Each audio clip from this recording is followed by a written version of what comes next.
Todas as terças-feiras temos assuntos muito relevantes aqui no quadro CBN Educação.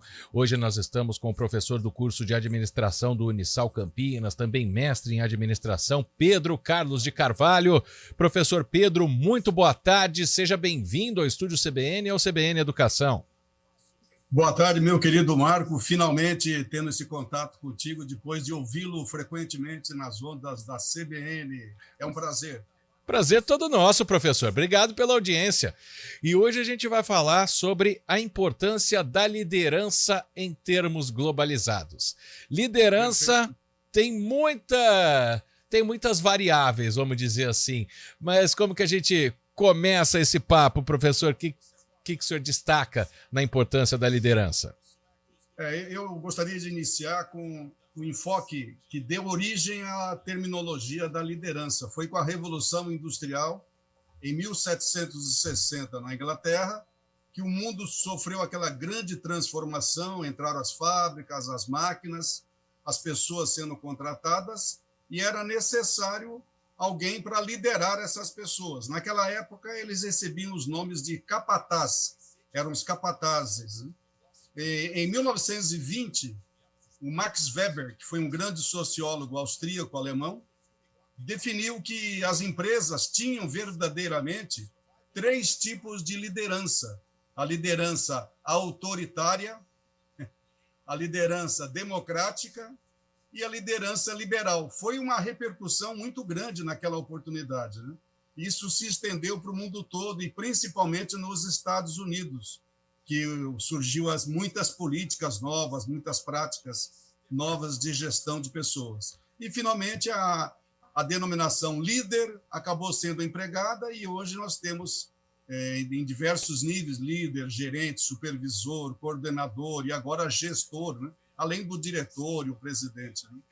Ou então, no popular, cacique, né, professor? É o cacique, o que manda-chuva, né? Em tempos anteriores era o chefe, agora o nome chefe não tem sido mais utilizado, né? Agora Mas é o cacique, conforme você falou, né? É o dono do pedaço, né? Eu tô brincando por causa dessa fala que o senhor fez, né? Tem o supervisor, tem esse, tem aquele. E o nosso ouvinte fala assim, né? Aquele jargão, tem muito cacique para pouco índio em algumas empresas. Para pouco índio, verdade. Né? Mas numa empresa grande, pega uma empresa grande, com uma grande indústria, você vai encontrar todos esses nomes de cargos exemplificando pessoas que comandam outras pessoas, né? Exato, e essa escala que o senhor passou aí também, do autoritário, do democrático, ainda existe também em alguns lugares. Como existe, né, Marco? Como existe. Existe. O autoritário, ele se faz presente. Nas minhas aulas, eu dou 1 minuto para os alunos para eles pensarem. Pensa se você tem algum líder autoritário na sua empresa. Aí todo mundo começa a dar risada, né? Exatamente. E a abordagem, né, que a gente vai fazer desse tema é exatamente sobre as relações humanas, né? Porque muitas vezes, né, quem dá o resultado... Vamos dar outro exemplo, fazer outra metáfora, né? Que o engenheiro desenha a casa, mas quem entende de erguer as paredes é o pedreiro. Eu acho que o senhor já ouviu isso em algum lugar, né? É verdade. Então, É o ajudante que carrega o saco de cimento, que faz a massa, né? Exato. É isso aí. E nesse caso, né, a importância das relações humanas, né, que muitas vezes aprimoram até o papel da liderança, né? É fundamental, né, Marco? A questão das relações humanas aflorou na literatura, na ciência da administração na década de 1930, com experiências que foram feitas numa fábrica em Chicago, nos Estados Unidos. Ali se descobriu que as pessoas também mereciam ser alvo de atenção, de educação, de respeito, de orientação e, fundamentalmente, de motivação. E ali começou, então, esse marco na história da ciência da administração em valorizar as pessoas como um todo, né? Exato, e isso também a gente pode colocar numa aula de administração que muitos alunos seus, né, vão tocar a empresa da família, muitas vezes acontece isso, né? E sair com essa base é muito importante até para manter o resultado e muitas vezes para manter o trabalho que o pai fez. Podemos chegar até nessa analogia, professor? Sem dúvida, Marco, e quero ressaltar que eu também dou aulas em cursos de MBA e eu tenho visto, para minha alegria, muitos formados de outros cursos, que não de administração, procurando aulas de gestão de pessoas para aprender a saber trabalhar com pessoas. Então, eu tenho visto executivos, empresários, advogados, engenheiros, sociólogos, médicos em sala de aula, porque é fundamental hoje entender pessoas, trabalhar com pessoas e extrair dessas pessoas o melhor que é necessário para a consecução dos objetivos organizacionais, né? As pessoas são tudo, né? Sem dúvida. E hoje existe a influência da inteligência artificial. Se a gente pegar, por exemplo, em grandes corporações, como a indústria, Sim. lá atrás se dizia que o robô ia roubar o lugar do homem. E hoje a gente tem a inteligência artificial também que poderia, entre aspas, substituir o ser humano porque dá menos problemas, né? Não tem problema de saúde mental, não tem cansaço físico, mas não é bem assim, né, professor? A importância do ser humano dentro das empresas, né, das organizações, ainda é insubstituível. Esse é o Marco Guarizo.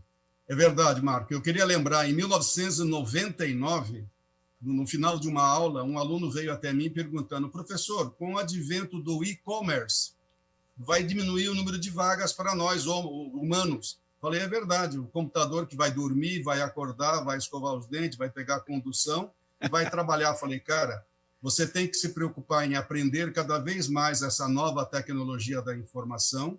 Ninguém é insubstituível, mas os talentos, as pessoas que souberem aproveitar esses grandes momentos de aprendizado, sempre vão ter essa oportunidade de desenvolver e mostrar as suas competências, né? Veja no caso do Unisal, nós temos 2 cursos que são muito procurados hoje pelos nossos alunos, né? Os cursos de computação e análise e desenvolvimento de sistemas. São cursos que especializam, que formam alunos para trabalhar com o computador. E a inteligência artificial é uma realidade. O ChatGPT está aí e vai ser necessário o ser humano trabalhar, acionar, ligar e manusear o computador para extrair dele aquilo que é necessário. Ainda mais num curso de administração de empresas, né? Hoje é chamado só de administração, mas com certeza é para empresa. Muitas vezes a gente pensa também em quem vai seguir a empresa da família. Mas também essa questão pode ser um ensinamento para que o funcionário vá subindo dentro de uma empresa e chegue a um cargo de liderança, o que acontece costumeiramente, professor.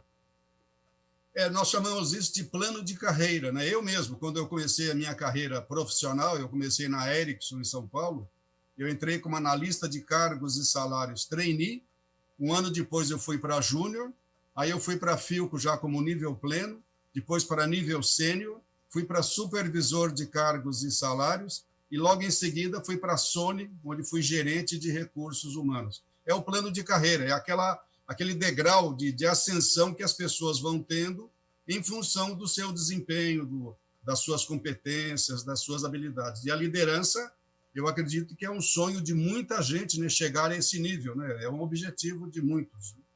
E que está certo, né? E que pode acontecer, né? Sem dúvida, tem que estar por isso, Marco, as pessoas têm que estar preparadas, porque mostram competência, mostram resultados, e a gente espera que eles sejam lembrados pelos seus superiores para novos postos diretivos, e tem que estar preparado para corresponder aos novos desafios. Para a gente fechar, professor, o que vale mais para um cargo de liderança? É a competência? É a relação humana? É tudo junto? Como que faz? O que molda um bom líder empresarial?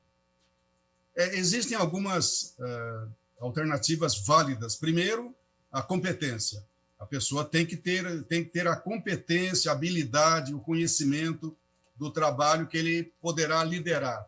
E, fundamentalmente, Marco, pessoas. Saber trabalhar com pessoas. Saber respeitar, orientar, criticar adequadamente em local bem assim, privado, para não inferiorizar as pessoas. É fundamental ter esse trato, esse manejo, essa forma de relacionamento humano, trabalhar bem com as pessoas para poder extrair delas o melhor que elas podem apresentar para a obtenção dos resultados operacionais, organizacionais. Tivemos uma aula aqui em 10 minutos. Eu acho que é muita situação importante para as pessoas que vão entrar no mercado de trabalho empresarial e que almejam um cargo de liderança. Professor mestre Pedro Carlos de Carvalho é professor do curso de administração do Unisal Campinas. Foi um prazer tê-lo aqui. Volte mais vezes, viu, professor? Porque o papo flui bem e muito obrigado pela participação. Grande abraço. Eu que agradeço por essa oportunidade, poder vê-lo e ouvi-lo. E agora eu vou para o meu carro, que eu vou continuar ouvindo a CBN e você, como sempre. Muito obrigado. Nós agradecemos. Um grande abraço, muito obrigado pela oportunidade. Um abraço de todos do Unisal para você também. Obrigado, grande abraço. 3h24, intervalo rápido aqui no Estúdio CBN.